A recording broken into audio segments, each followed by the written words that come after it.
Hello, everybody. This is Andrew Chabot, Program Manager for Workforce Development here at the Massachusetts Clean Energy Center.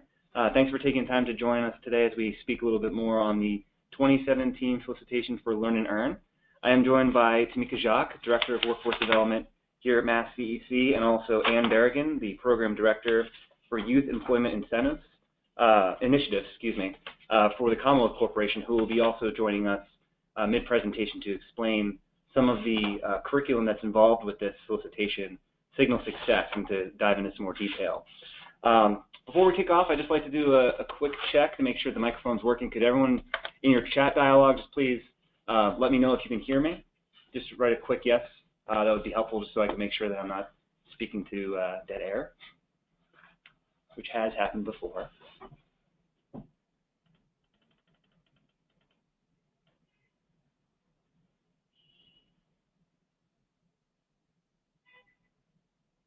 Great. So can everyone hear me?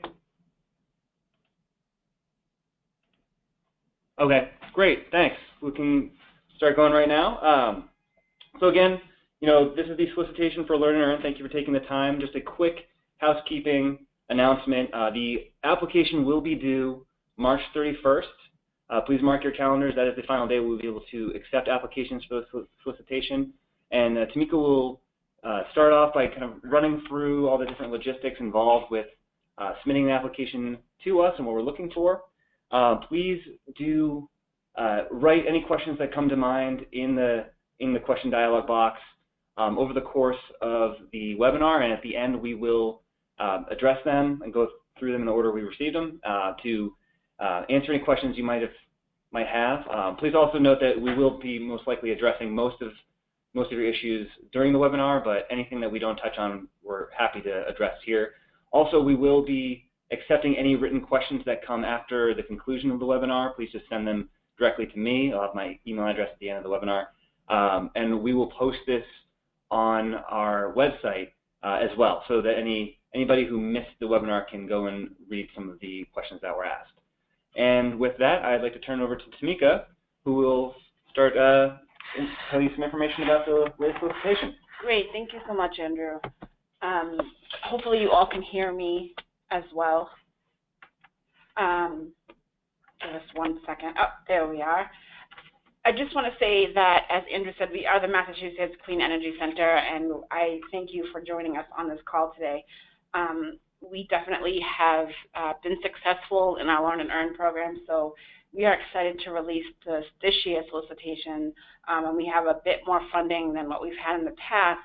So we do hope to award 6 applicants from all across Massachusetts. And as I'm looking at the list, I see people from all over Massachusetts, which is great, and we're very excited for that because we do like these applications to be on the western side of the state, up north, down south. So we're very excited that you all heard about this RFP. So I just wanted to start a little bit about, where is our industry right now as far as clean energy? And some of you know there is a big push for STEM right now in the state. The STEM Council is working on several initiatives, and our CEO serves as one of the STEM Council members. So with that, I just thought I would, give you some statistics to share with you about our industry, because we are part of STEM. We are a sector of STEM, science, technology, engineering, and math.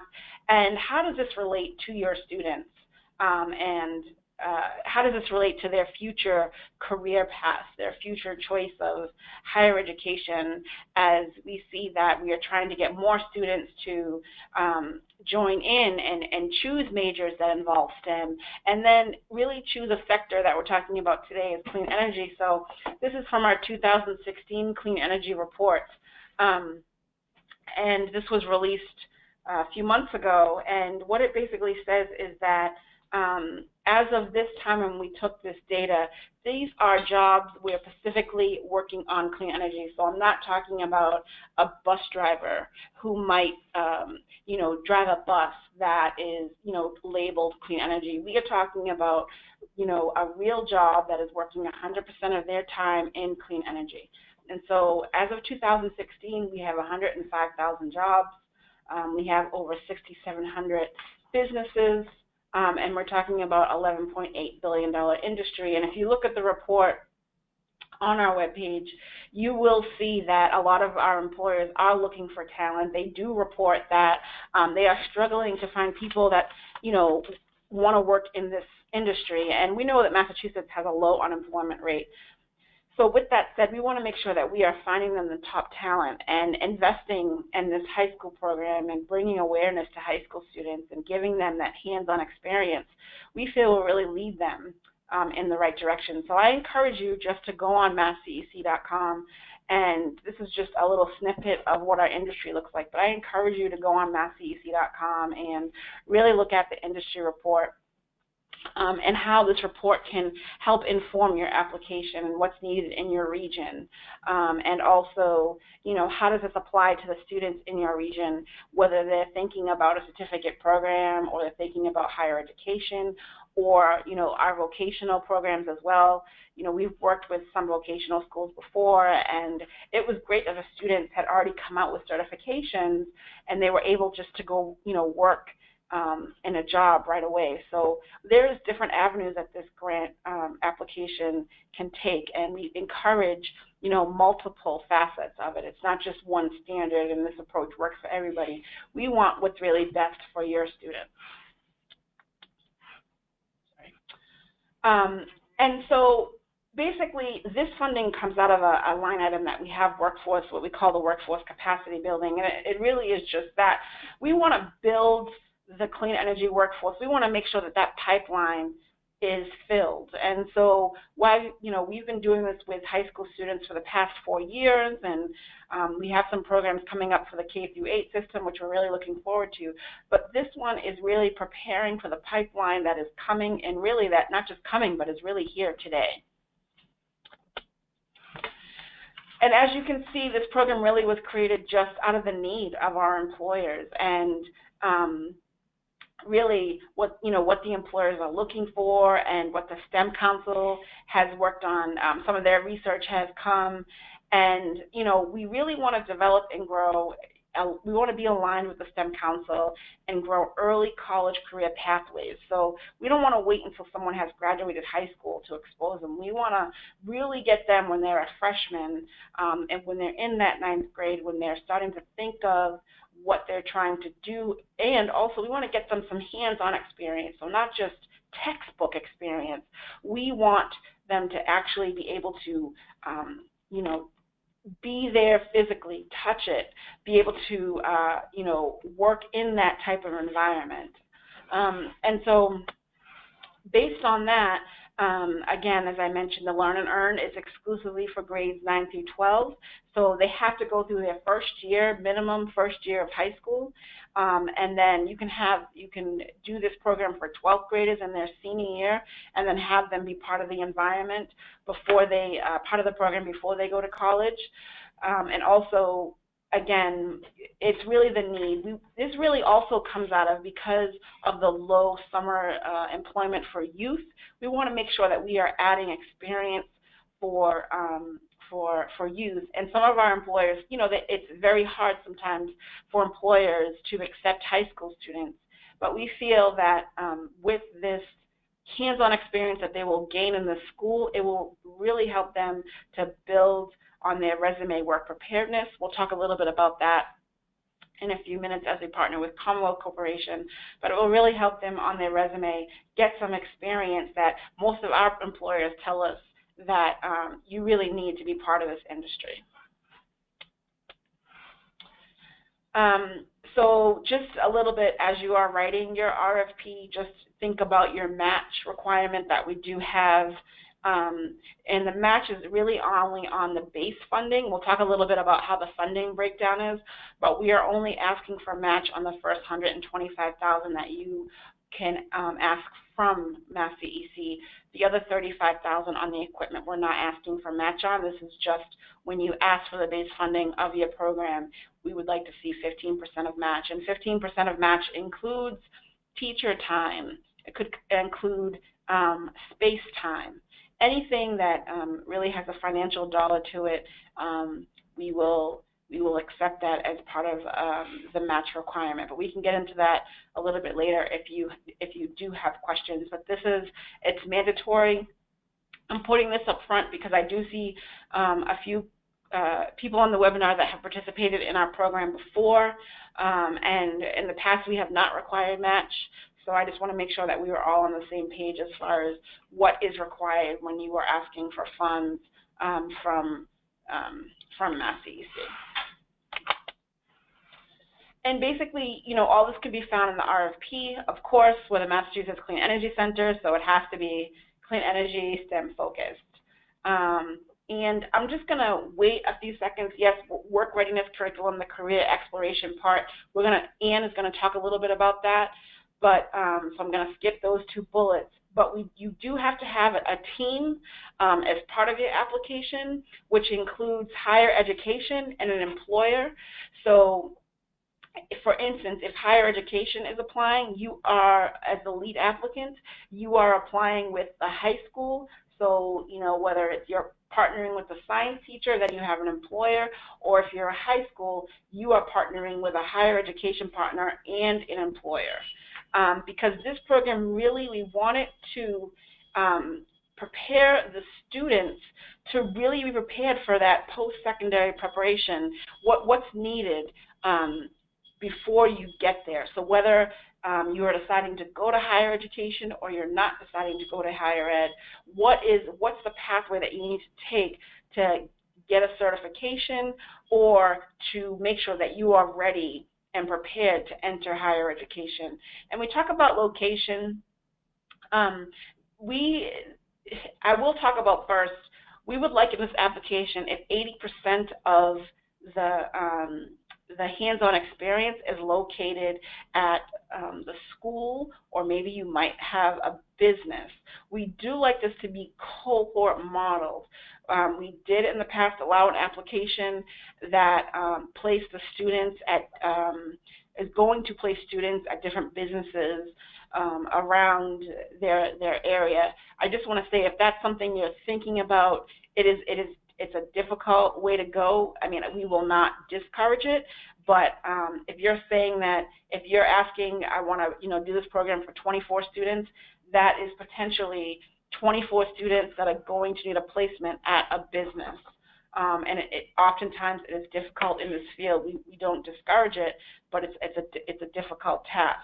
So on the most part, applications in the past have come in where the students are doing something hands-on in the high school location or a business, and they're doing the hands-on experience as a model. And in the past, just for example, we've awarded an applicant who the hands-on experience was at the school. They went around to the school and they learned about energy efficiency, and they did this for the whole summer. And then they gave the recommendations to the school committee on what is needed to make that building more energy efficient, and they actually won some awards based on that. So that's just one example of a paid work-based learning experience that is happening at the school during the summer for the 7-8 weeks that you would be asking for, as well as during the year learning about work readiness and the career exploration component. And so with that, as we talk about that, we want you to think about how is this all going to happen.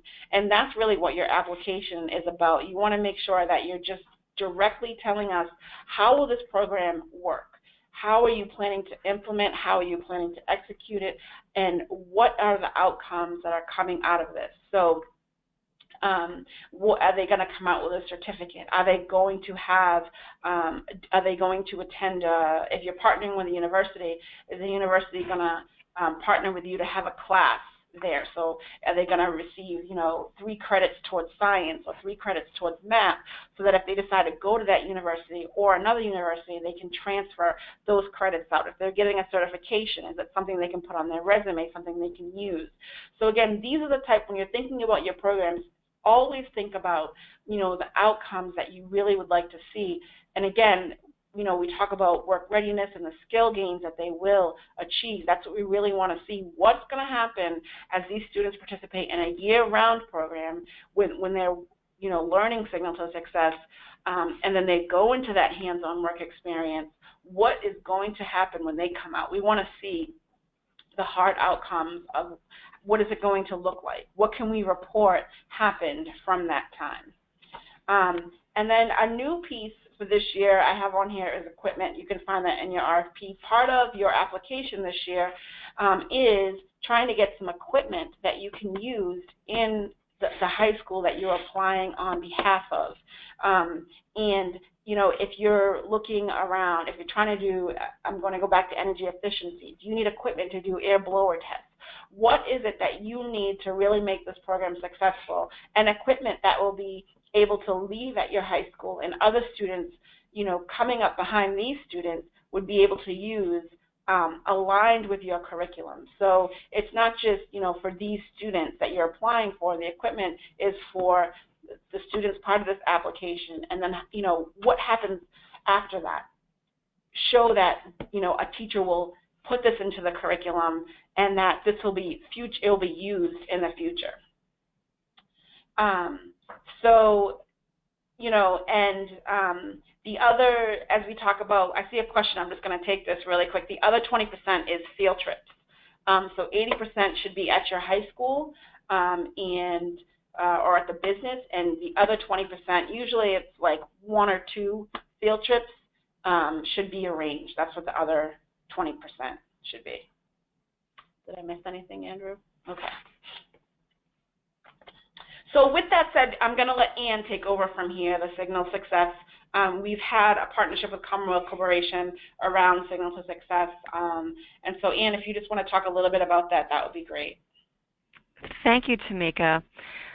Good afternoon, everybody. My name is Ann Berrigan from Commonwealth Corporation, and our role in the Learn and Earn program is to provide grantees with the Signal Success curriculum and a lot of support in using it.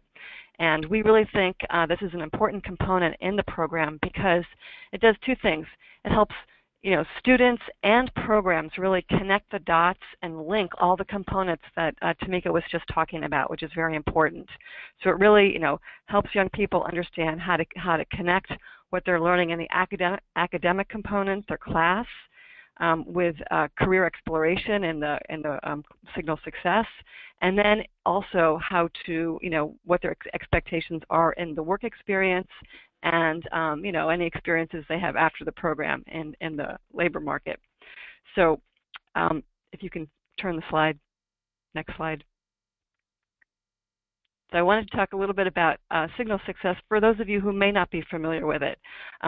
This is a curriculum that we've developed about 3 years ago in response to employer research on why employers were not hiring young people. We've piloted with over 17,000 young people across the state in schools, both comprehensive high schools and career and technical high schools, CBOs, and a couple of state programs, including YouthWorks. So this curriculum is really you know, has been refined. We've been working with the Clean Energy Center for the past 2 years with their grantees. So we've aligned the materials, especially in the career exploration portions, to align with clean energy occupations and sectors. So that's really something that this curriculum offers for grantees.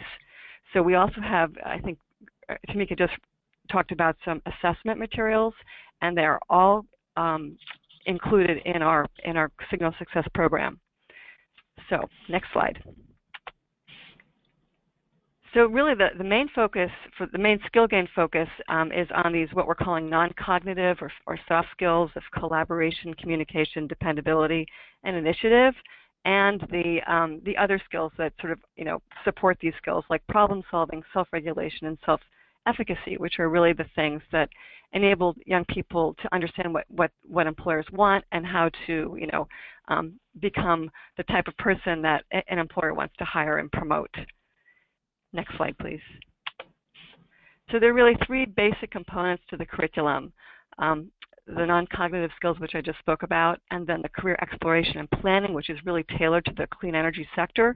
We have worked with Tamika and Andrew to figure out what, you know, where we should focus on what occupations, and really to think about helping young people explore the different occupations that are in clean energy. We also, of course, focus on job readiness assets, the kinds of things like they'll be ready with a resume, they'll know how to interview, and they'll also really know how to take advantage of a lot of the opportunities that they have in your programs, in the Learn and Earn programs. For example, the job shadows and the site visits. We really help support these young people, the teenagers, learn how to interact with adults, ask good questions, and really get the most out of the experience. Next slide, please.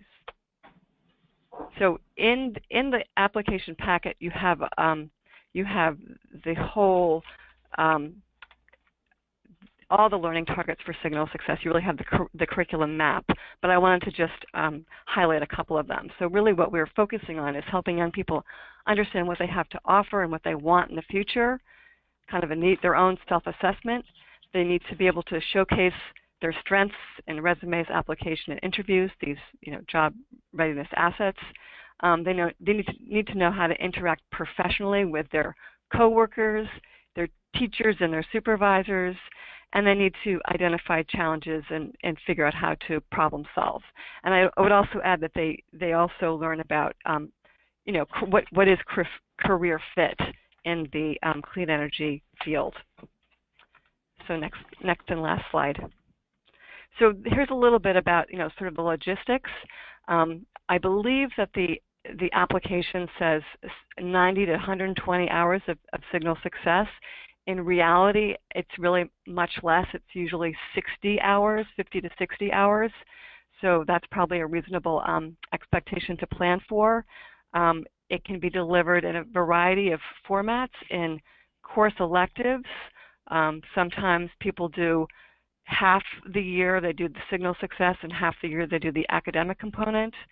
Others do it in an advisory period, and we have others that might do it after school as part of another part of their program, and if they have a jobs program or another after-school component. So what we do as part of the grant is we sit down with all the grantees, understand how they're going to set up the program in their school, understand what their constraints are. We do customization for all grantees to make it fit with their programs. We offer intensive training and support, so we do training for all the teachers and related staff involved with the program, whoever wants to be trained. And we also do some site visits and coaching for teachers and other personnel who want to learn more about how to deliver the curriculum.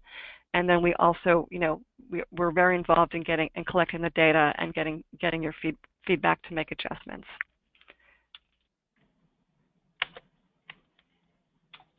Thank you, Anne. And if you have questions, again, you can type them in your box, and Anne will stay on to answer those. Just a little bit about the eligibility. I know that it's in your RFP, but I just want to, I have this here as a reminder. It's basically, it is community colleges are eligible to apply this. Private and public high schools, our vocational schools, we, of course, welcome you. We love the vocational programs, as well as Massachusetts community-based organizations, 501c3s, workforce investment boards, and organized labor unions that are in Massachusetts. And again, I know we've talked about this a little bit, who one of your partner needs to be, but partnerships are definitely important to making each application succeed. So we definitely encourage partnerships more than maybe what we've listed in the RFP. We're always grateful that a lot of you already have partnerships that you are working with other entities. So this is definitely mandatory. And just a little bit about the budget. Again, it's not to exceed $160,000. The base of the program, you can budget up to $125,000 for the program, and $35,000 should be going up to $35,000 should be going towards equipment, which gives it $160,000.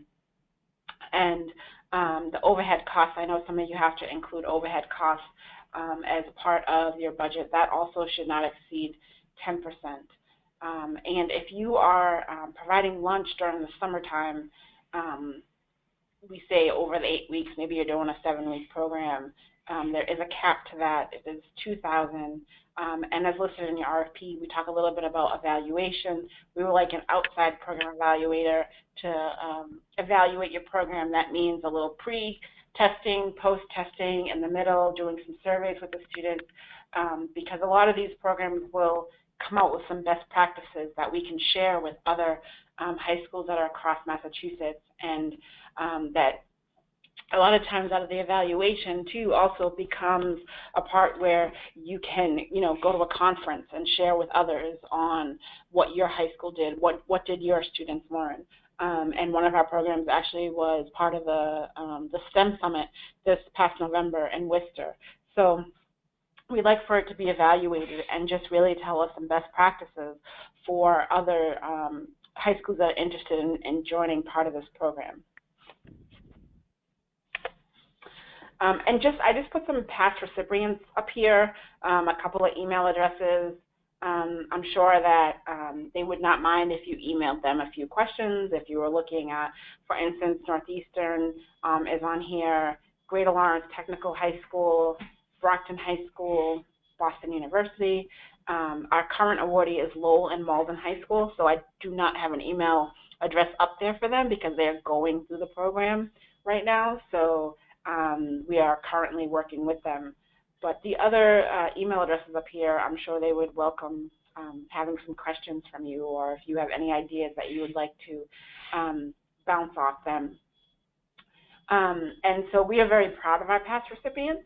I think this program, we've met great students along the way. We've seen them do some amazing things, and so we're very proud. That's why I have them listed up here, is that we're very proud of our past recipients.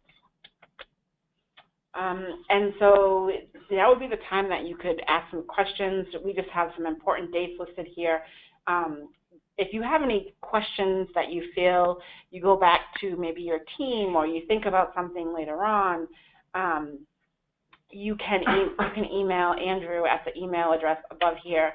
In the RFP, there was a different date, but we realized because today is, I think the original date was on Monday, and so we are just keeping this open another few days so that you can kind of go back and think about if you had any questions. And then the letter of intent to apply, it's a simple email to myself saying, I am from your entity and we plan to apply on March 31st. It's not a full-blown letter, it's just a simple email. That way we can plan to have enough readers to read each application, and we can plan accordingly. And then the application due date is March 31st, 2017. I always say plan accordingly.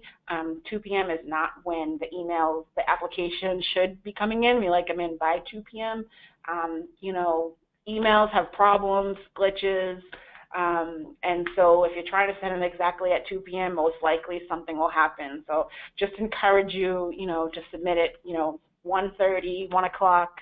I realize, things happen, but just want you to be aware of that. And then we're hoping, I put late June 2017, but I'm actually hoping before late June that that you would be notified of your application so that you could really plan this summer with your team and be ready for September.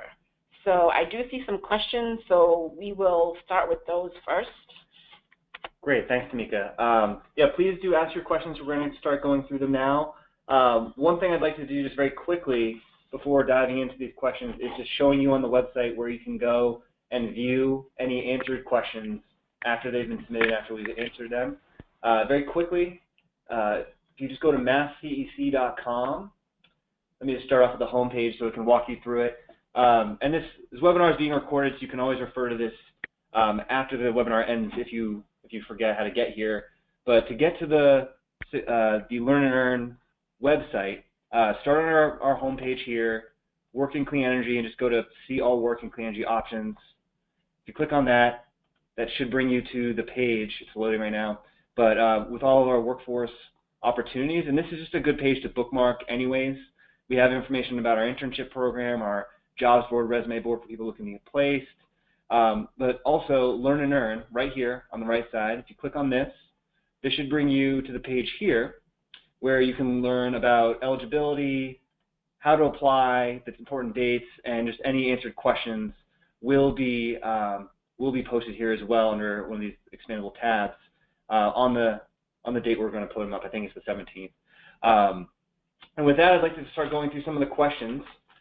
First question we had is there a list of clean energy employers for us to partner with? It's a great question. I want to just show you this really quick and go back to the MassCC site and actually show you a good, a good resource for you to be available if you want to reach out and find clean energy employers in your region. Again, start at masscc.com, go to Working Clean Energy, and go back to this main page.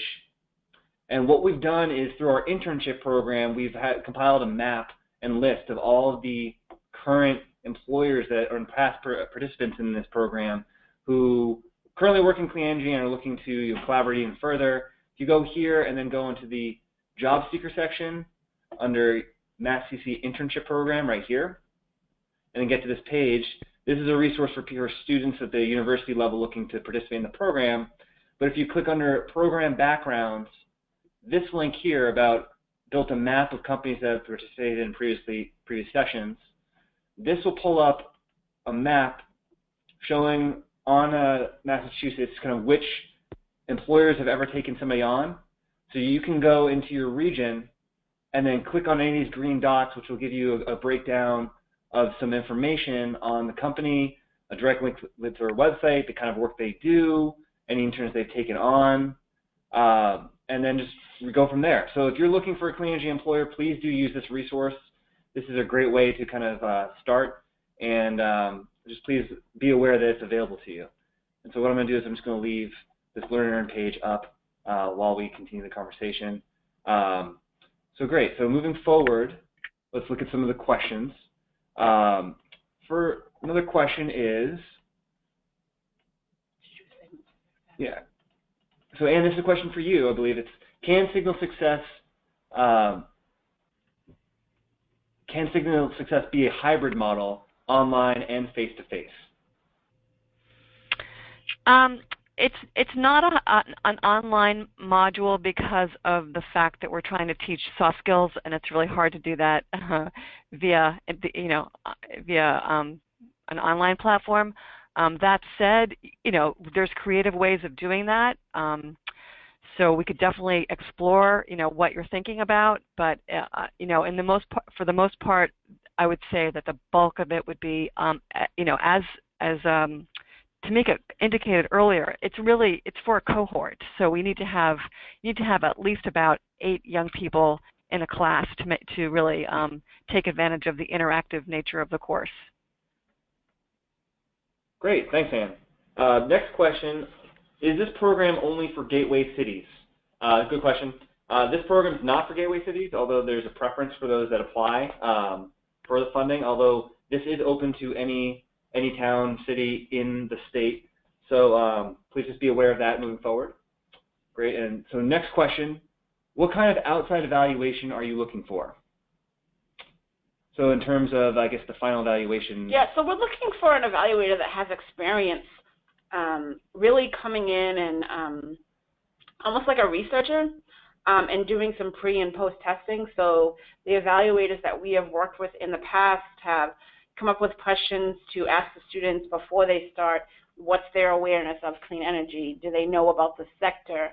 And then really ask the students in group settings how to, is there parts of the program that, did you enjoy your experience? Did you, is there something that you wanted to, you feel that you didn't learn or you wanted to learn? And a lot of times what happens from looking at that, then we're able to incorporate some of that in the RFP, which you'll notice in the RFP, you have to pay your students, per hour on a bi-weekly basis. I think it says in the RFP because we learned that students do, if you're working with, for instance, low-income students or maybe any students for that matter, they can't wait 8 weeks to get paid if they're doing this during the summer. They need to get there. They have transportation costs. They have supplies costs. So what happens is we want to really find out the students' thoughts on the program that they just went in. So we're looking for an evaluator that has experience asking research questions and really finding out what some of the things the students like, what worked, how did we make our outcomes. And we definitely have samples of, if your application is awarded, we have samples of reports that we definitely could share with you. Great. And then so a good follow-up question to this is, how much money should we allocate for the preparation? I'm sorry, no. Yeah, you can do that one. Is there a maximum amount allowed for evaluation? 3,000. 3,000. Yep. Great. And then the next one is, how much money should we allocate for the preparation and delivery of the Signal Success curriculum? You do not have to allocate anything. That is an expense that we pick up separately. Mass CEC actually pays for that. We actually contract with Commonwealth Corporation, so that's not an expense that needs to be built in to your application. Great. And so related question is, once awarded, is Mass CEC available for consultation during the process? And if so, how? Yes, Mass CEC partners with Commonwealth Corporation to provide technical assistance. We're available. We're always available through phone, email, and for occasional site visits. And we monitor submitted progress reports to help keep track of your progress and really to provide assistance where we can. So we will be available during the course of the grant to touch base periodically and just make sure things are going according to plan. Next question, is the allowed overhead 10% or 15% as mentioned in the RFP? So the overhead that's allowed is 10%. The 15% that's mentioned in the RFP is for the match requirement. So the match requirement, as Tamika mentioned earlier, can be a teacher's hours to contribute towards the total amount of the project budget. But the overhead, we understand there are other costs that go into running a program that you might want to include in the budget, and that is 10%. So they are separate from one another for when you submit your applications. And again, match is, as a teacher, if you have a teacher during the summer program and you're paying them as part of this program, or maybe there's a teacher that would donate some of their time during the summertime, or someone doing payroll is doing the payroll for their students. There is ways to be creative of match. So we are open to see what you suggest as your match. It's sometimes because it could be teacher time, it could be space as well. Right. So there is different ways to kind of be creative of match. And previously we did include equipment as being match. That's still an option, although you might prefer to use the specific equipment carve out of funding for that rather than purchasing yourself and having that count as a match. So next question is, what is the duration of the grant? So the contract will be July 1st of 2017, and then it would be done September 2018. So in the past, what this means is that you would use the summer to kind of plan out, or say July, August, September, you're kind of planning out, thinking of how you recruit your students, and then as Ann said, during the academic year, the Signals of Success is happening. As she said, the different ways, whether it's if you have a different alternative class that you can use some space in during the day or after school, that also happens that way. And then it would be that summer 2018 that the students would have their hands-on learning experience. You would finish the program August, sometime August 2018. We usually give 45 days to submit a report. So really, I said September 2018, but it could ultimately go up until October of 2018. Great. And so next question is, does the school teach the soft skills curriculum during the curriculum module, or do you provide the teacher for that curriculum? We don't provide the teacher. Yeah. Sorry, we don't provide the teacher. Can you hear me? Yes. Yep. Yes. Okay, sorry. We don't provide the teacher, but we provide an instructional coach to support any teacher that that wants it. Thank you. Great, thank you. And part of program funds also, we know we said, teacher time, but also, if you are doing this after school, this program also does pay, teacher salaries or stipends. So it's not like we're asking, teachers to do all this for free. You can put that as part of salaries in the program. So I just wanted to. Right, exactly. And then good follow-up question, Anne, is do you deliver all 50 to 60 hours in every school? Yeah, I would say 50 hours is a good kind of benchmark for, I'm going to say, what is it, October to May, something like that. So you might have a class either once a week for, whatever your period is, or twice a week. It just works out that would be about 50 hours. Great, thank you. Yeah, please go ahead. Was there something more you wanted to add? Yeah. Or I was going to say, or you could do it like one of the programs did it this year. They did it all in the fall, from September, October through January, and then they were done, and they went on to the academic component. Great. Okay. Thanks. So another question is, would our municipality qualify as a clean energy employer for purposes of having its facility managers mentor high school students? So this is, I guess, tying back to locating a clean energy employer. The answer is no. Municipalities do not qualify as clean energy employers. So we're really looking for partnerships with non-public clean energy entities. So please do refer to that map that was referenced at the beginning of the question session, just to reach out to the clean energy employers who might be in your area. And then a follow-up question, or a different question, is can you give examples for the role of higher ed institutions?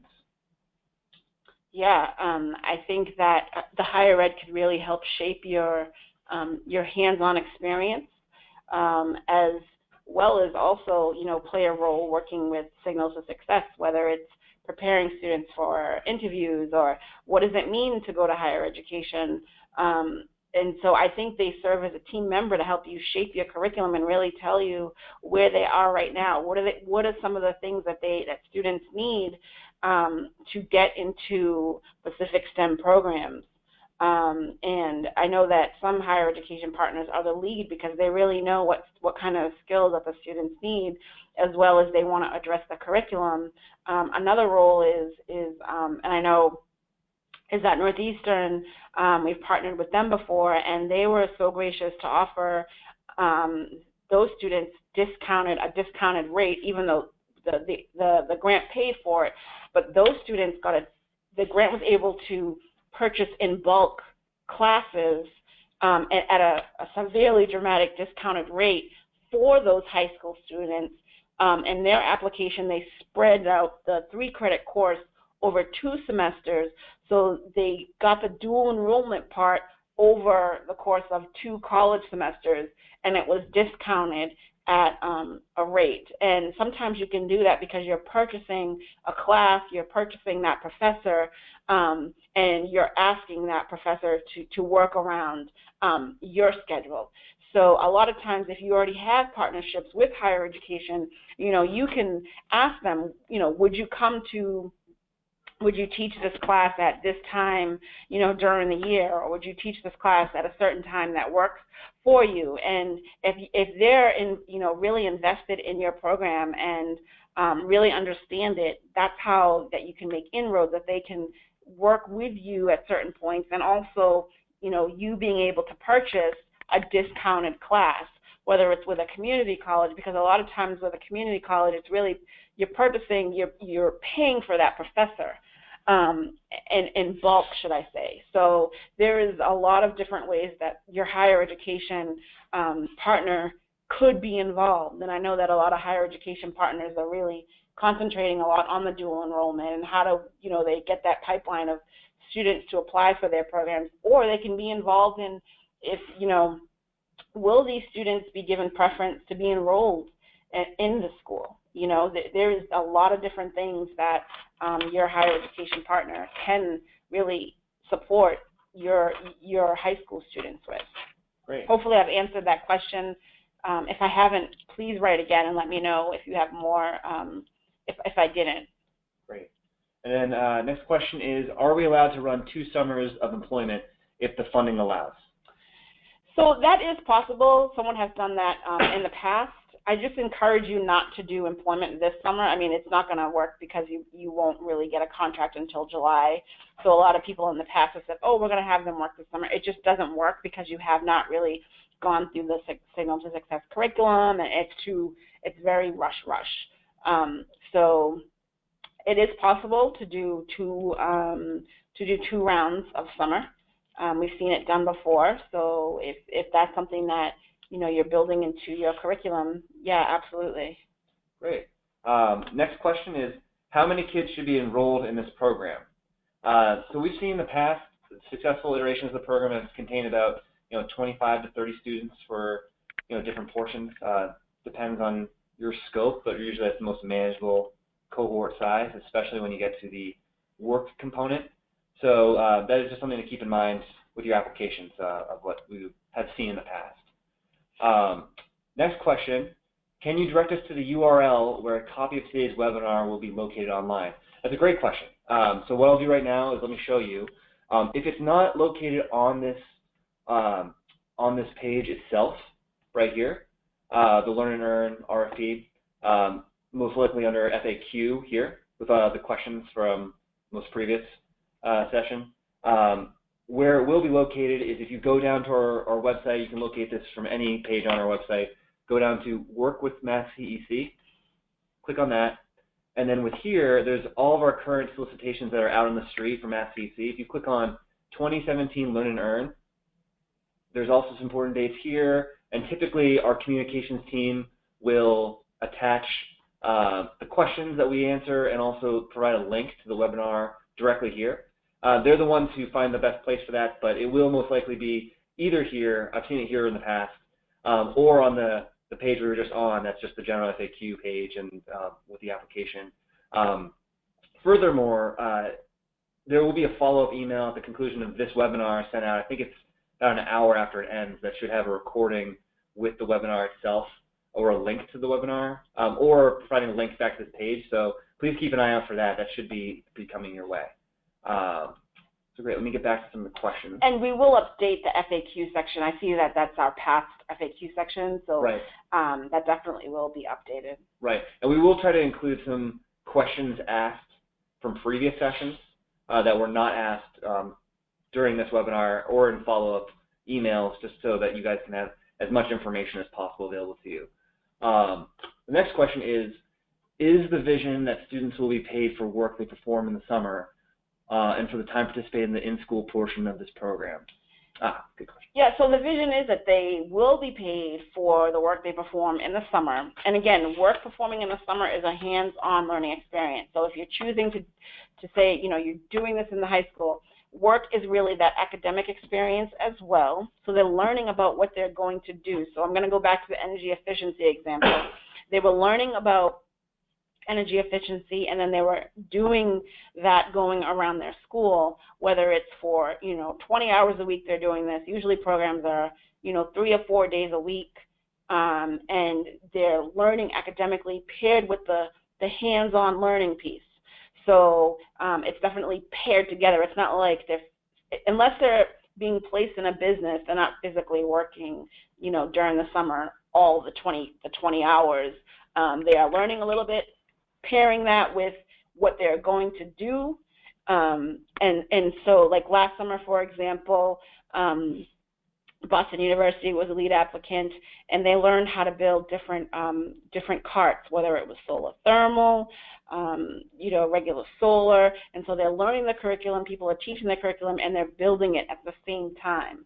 And so, yes, they're being paid for that. And then you as well can build in, if you're going to build in something during the school year where you feel like, you want the students to receive a stipend. A lot of times, you're not going to have someone doing 20 hours a week. But if you say, we're going to build in that they need to be after school here for 6 hours a week or 3 hours a week, you can build in a stipend. So if they meet their hours, you can give them a stipend, whether, it could be $100, and that could be used towards transportation, or you can build in, giving them a bus pass. or, whatever it is. So there is ways that you can pay them also during the school year.